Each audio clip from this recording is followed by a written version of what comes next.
siya yung mabait-bait pa. Ngayon maloko na gano'n. Pero ano, nakakaano naman kasi yung kalokohan niya parang nag-i-spread ng happiness sa mga tao.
I may be a man of a few words, but I'm the man who wants to make the most of life with you. So where do we start? Let's start from the beginning.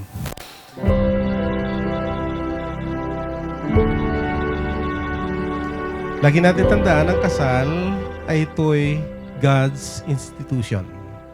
Ibig sabihin, ito'y tinakda ng Diyos na dapat sundin at gawin ng lahat ng tao. At ang kasal, ang design ng Diyos is for life. Habang buhay. Yung isa sa best man, nireto kami. Ganun. Pero hindi siya agad nag-click. Ano kasi yun eh, dapat i-refer ko lang siya sa kumpanya namin. Tapos, bigla niya na lang akong tinanong kung gusto ko makipag-date. Sabi ko, uy, finally, nag-message ka na sa akin. Tapos doon na nagsimula. Yun nga, sabi nga nila, the rest is history. Di ko din naman siya masisisi kasi di naman ako tatawaging Franco Luis Mabangis nang walang dahilan. Kaya, I think it all makes perfect sense. Lorraine, na hindi nakaputi. Ria. Si Ann and Somera. Personalize to? Oh! Cheese! Bongga, bongga!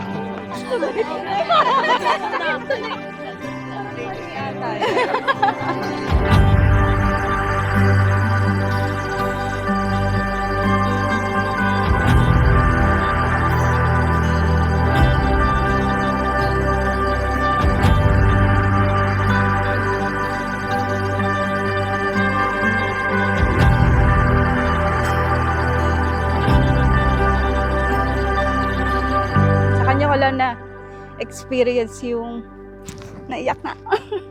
Yung parang hatid sundo from bahay to kung saan kami pupunta. Tapos hatid niya ulit ako sa bahay. Talagang in-insist niya. Ganun. You're the best guy. At lagi kang late. Sa'yo. Tangina, Lagi kang gumante late. ako. Ay, The R ni pare. Para lagi kang on time, bro. And suits your Thank style. you. Oo, boy. Bagay sa'yo. pang araw-araw to. Payable boy. 2 years, pwede mo nang hulugan sa amin.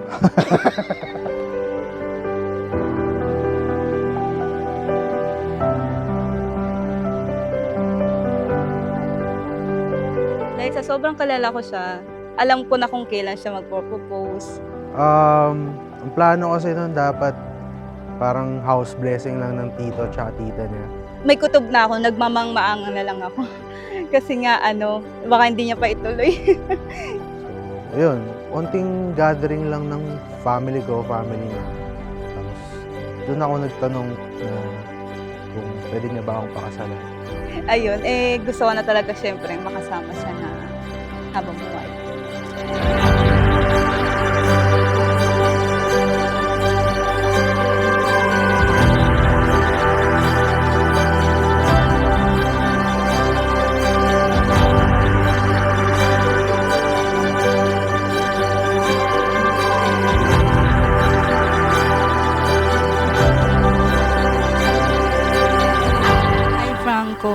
As I write my vow, I remember what you told me 4 years ago on our first date.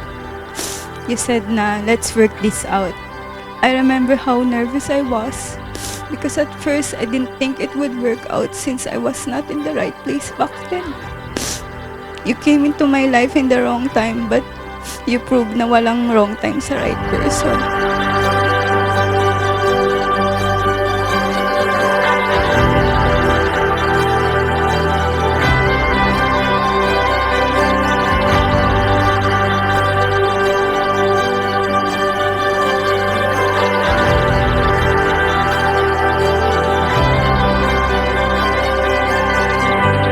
I promise to always communicate openly and honestly with you. I promise to take care of you in sickness and in health. I promise to fulfill your wish to get a pet cat, but only if you behave and if its name is Meow Ming Su. Lastly, I promise to never take our love for granted.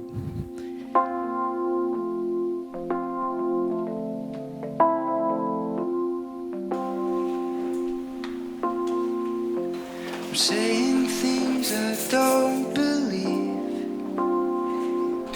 Bobby, kakasal na tayo.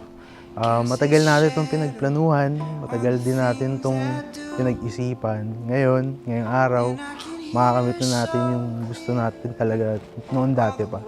Kaya, I love you very much and I'll see you soon. Yun din lahat ng sasabihin ni AC. Happy wife, Happy life. wife, happy life. Totoo yan. Simps. But I only think of you.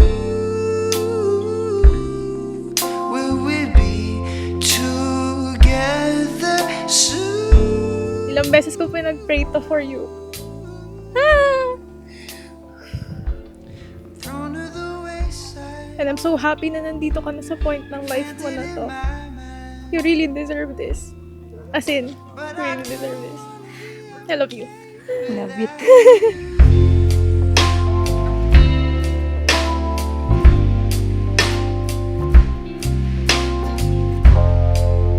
Close siya sa family ko, sa friends ko. Tapos doon na nakita talaga nila na, uy, ito na talaga yun. Naisip ko na the one siya kasi yung ibang tao nakakita na the one din siya. Tapos parang answered prayer talaga siya sa akin.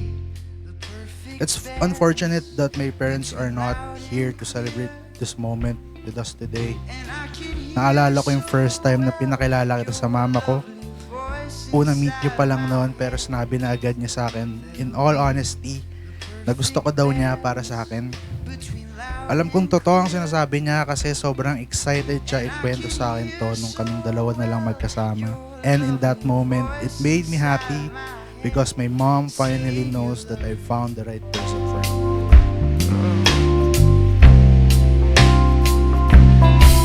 But I only think of you. Will we be together soon?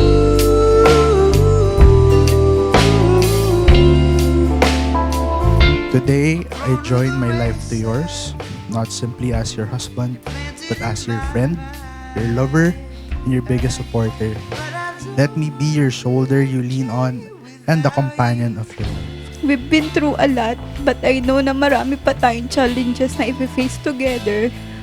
So I pray na hindi lang natin siya i-work out, but we will continue to help each other na mas mag-grow mentally, physically, financially, and of course, spiritually. But I only think of you. Will we be together soon?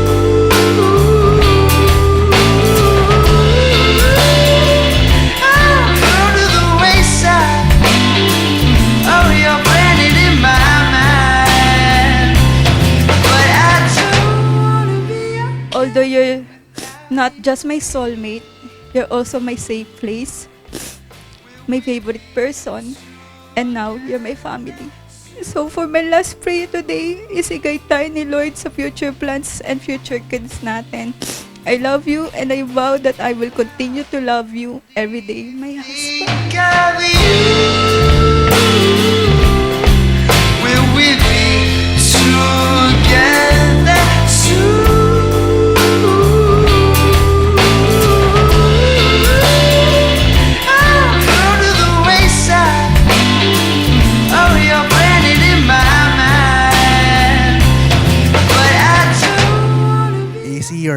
life, and you're my greatest gift God has given me. Your sense of humor transforms dark days into the best ones, and being with you makes me feel emotions that make life even better. Now that you're given me your hand, I will give you forever. I love you so much. Without you